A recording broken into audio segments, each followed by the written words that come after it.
I'm Jasmine Calix. I'm coordinator of Immigration Partnership Saskatoon. And today I'm going to tell you a little bit about who we are and what we do and what we've been up to for the last 5 years. So we are one of 86 local immigration partnerships in Canada. And this is actually a federal government initiative formed by IRCC. And in our case, we're hosted by the city of Saskatoon. There are 6 other LIPs in Saskatchewan. And what we do is we work together to facilitate the successful settlement and integration of newcomers to our city. And we do this through a multi-sectoral partnership made up of a partnership council, which is executives from the different sectors in the community, immigrant advisory table made up of newcomers, so we can really get that lived experience advice, and working groups. So one of the first projects that we worked on was employment research, and we were really seeking to understand the challenges that internationally trained and experienced immigrants face when they're trying to find work in their fields. And we interviewed immigrants seeking employment, regulatory bodies as well. One finding was that the need for Canadian experience was highlighted as a barrier, and that goes against the not code system whereby they gain admission to Canada in the first place and they get points. A lot of the newcomers said that one of our other findings that they receive inconsistent information from various sources and have to filter through a lot of information to really find how they get a job in their field. And so what we came up with in that regard was an employment resource guide, and we launched this in early 2023, and it really lays out the 73 regulated professions and the steps for getting employment in those professions. And that's what it looks like. It's alphabetically organized, and you can see from the page that, for instance, for an accountant, how it really lays out those steps.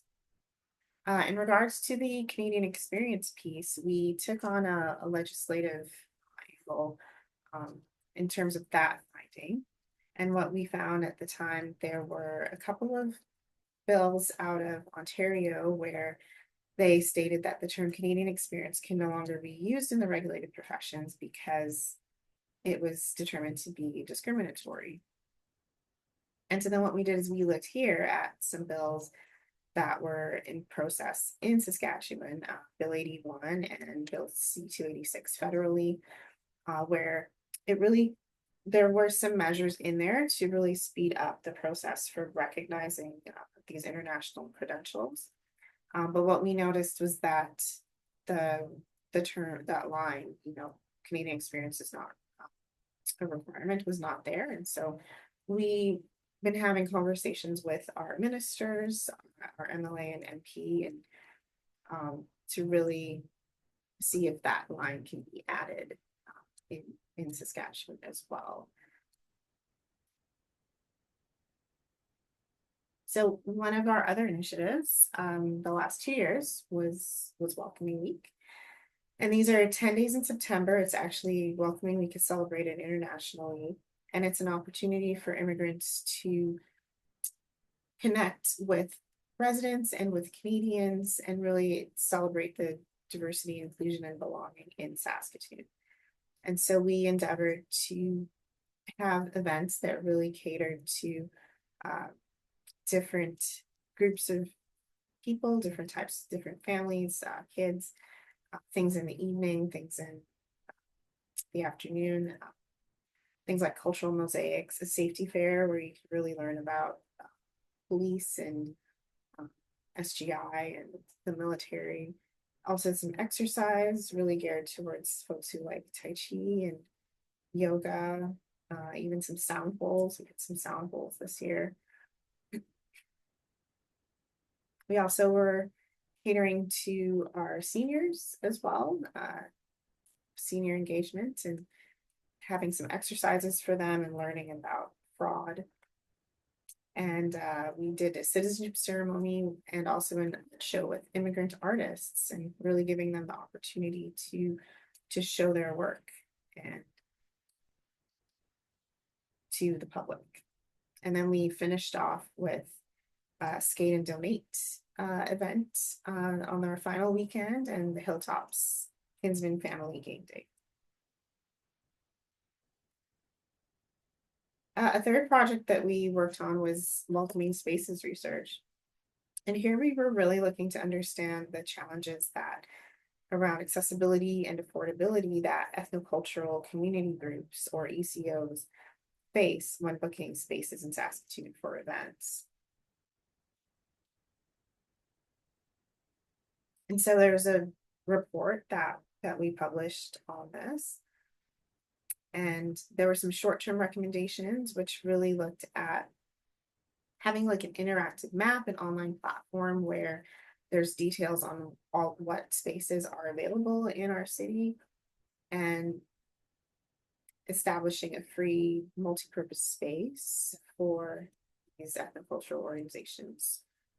That's a dedicated space just for them.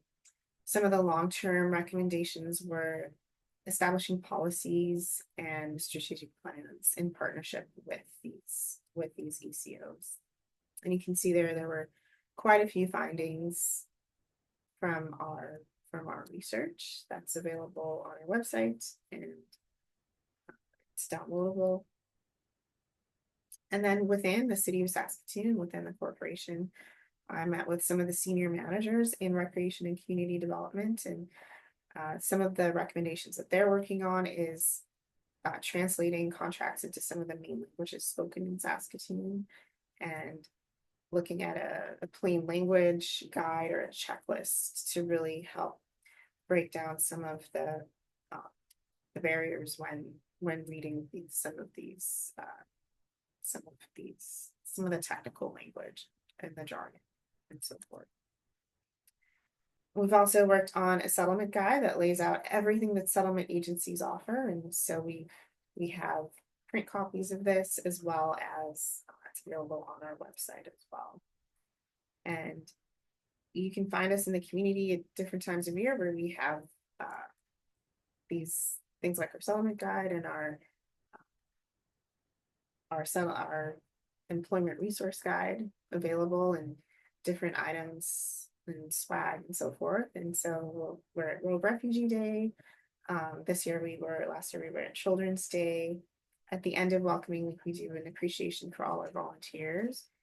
And we were at some conversation circles during Welcoming Week with when we partnered with settlement agencies during Welcoming Week as well.